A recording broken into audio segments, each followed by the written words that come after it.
Hey there, Instagrammers! Welcome back to our channel. Today, we've got a quick and useful tutorial for you. We'll show you how to delete messages on Instagram. Whether it's those embarrassing messages or a single message that they might highlight later on. So, let's get started. First, open the Instagram app on your smartphone. Make sure you're logged into your account. Swipe right from your home feed or tap the messenger icon at the top right corner of the screen.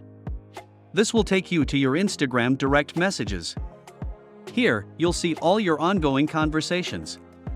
Tap the conversation containing the message you want to delete.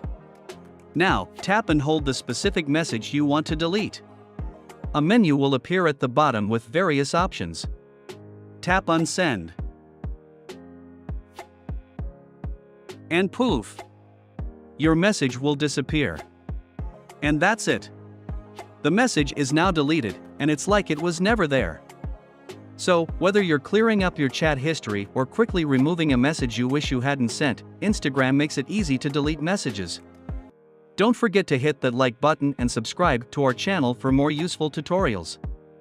If you have any questions or need further assistance, drop a comment down below. Thanks for watching, and happy Instagramming!